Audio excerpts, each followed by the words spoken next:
God doesn't just remove people from your life randomly. He does it strategically, purposefully, and sometimes painfully.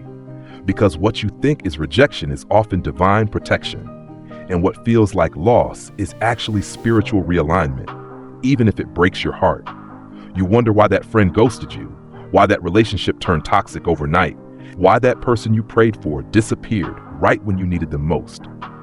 But what you don't see is the spiritual infection they were bringing into your life, the hidden agenda behind the smile, the quiet corrosion of your calling that only God could see coming. Sometimes God ends the connection not because the other person is evil, but because your destinies no longer align.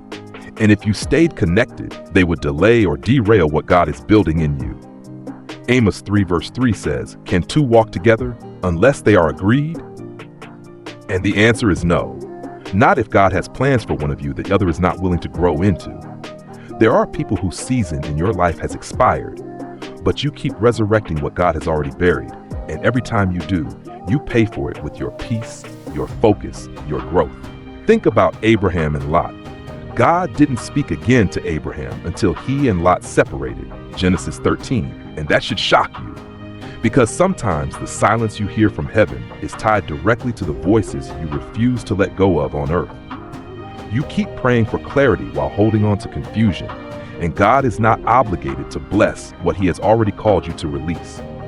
It hurts when people leave, especially when you love them deeply, but pain is not always a sign of something gone wrong. It can be proof that you're detoxing from a connection that was spiritually draining you without your awareness.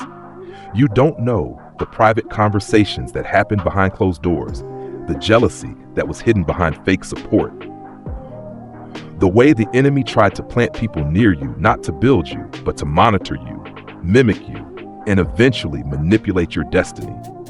Judas walked with Jesus for years, not because Jesus didn't know he was a traitor, but because his betrayal had a role in the divine plan. Just because someone was part of your past doesn't mean they belong in your future. God doesn't always expose people with lightning and thunder. Sometimes he just lets their fruit rot quietly until their absence becomes your peace. Romans 8:28 says all things work together for good, not just blessings, but breakups, betrayals, and sudden shifts. So the next time someone exits your life unexplainably, don't rush to patch the wound. Ask God what he's protecting you from. You prayed for elevation, and elevation requires separation. Not everyone can handle the weight of your next level, and God loves you too much to let you drag dead weight into a new season. You think it's loneliness, but it's pruning. You think it's abandonment, but it's alignment. There's a spiritual danger in clinging to people God has already dismissed, because delayed obedience becomes disobedience, and every moment you spend trying to fix what God allowed to fall apart is a moment stolen from your calling. Some people are like scaffolding. They were necessary during construction, but dangerous if left there after the building is complete. Their removal isn't a punishment, it's preparation, and sometimes the only way God can get you to your next is by tearing away your now.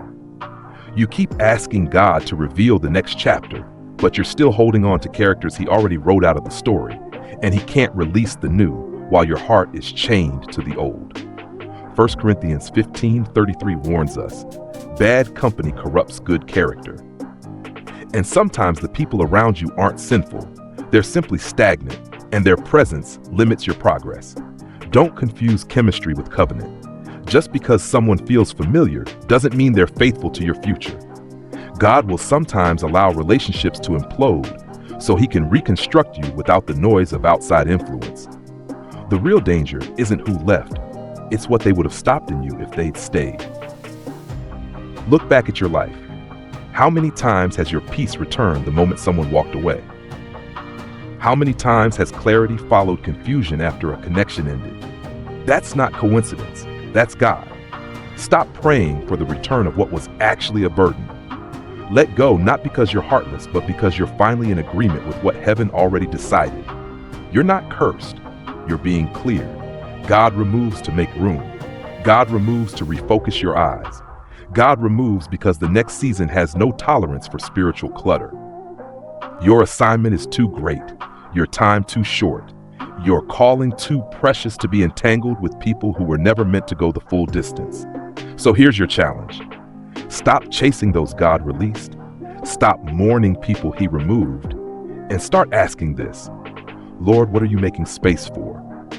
Because once you let go of what he's taken away, you'll start to see what he's been trying to give you all along.